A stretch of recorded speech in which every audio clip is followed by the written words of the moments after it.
تو ان کے فالوورز کو اہل حدیث نہیں کہا جاتا، کیونکہ یہ کوئی فرقہ تھوڑی تھا، کوئی مسلک تھوڑی تھا. یہ جو آج اہل حدیث فرقہ ہے یا مسلک ہے، یہ تو ہندوستان میں انگریز کے آنے کے بعد وجود میں آیا ہے. سمجھ میں آ رہی ہے بات؟ تو اب اپنا نام آپ نے اہل حدیث رکھ لیا اور آپ نے پرانی کتابوں سے دکھایا کہ اہل حدیث بہت پرانے ہیں، تو یہ مغالطہ ہے. صحیح ہے نا؟ ایسے تو جماعت المسلمین پھر سب سے پرانی تنظیم ہے، کیونکہ جماعت المسلمین کا تذکرہ تو صحیح بخاری میں ہے. تو ہم کہتے ہیں وہ جماعت المسلمین ہم لوگ ہی ہیں جو صدیوں سے چلے آ رہے ہیں. تو ایسے ہی ہم ہی اہل حدیث ہیں جو امام احمد بن حنبل کو بھی مانتے ہیں، امام شافعی کو بھی مانتے ہیں. امام شافعی بھی اہل حدیث تھے، ان کے فالوورز شافعی کہلاتے ہیں، اہل حدیث نہیں کہلاتے. وجہ کیا ہے کہ یہ ٹرم جو ہے نا اہل حدیث کی، یہ بعد میں ایجاد ہوئی ہے. تو آپ کو یہ ثابت کرنا پڑے گا کہ آپ امام احمد بن حنبل کو فالو کرنے والے ہیں یا ان کے اصول کو فالو کرنے والے ہیں، تو پھر آپ یہ کہہ سکتے ہیں کہ میں پھر حنبلی ہوں. اور امام احمد بن حنبل اہل حدیث تھے.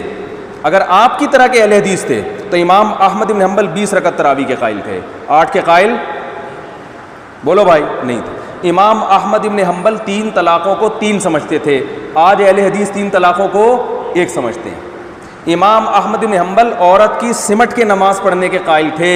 آپ عورت کے مردوں کی طرح نماز پڑھنے کے بولو بھائی قائل ہیں.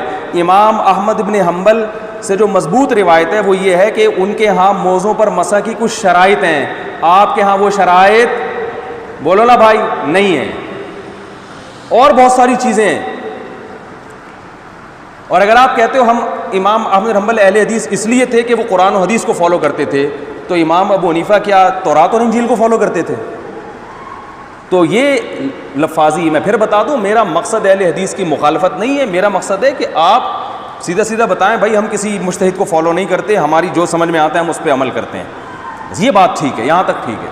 لیکن یہ کہنا اپنے آپ کو درست ثابت کرنے کے لیے غلط دلائل دینا، یہ دلائل نہیں ہے.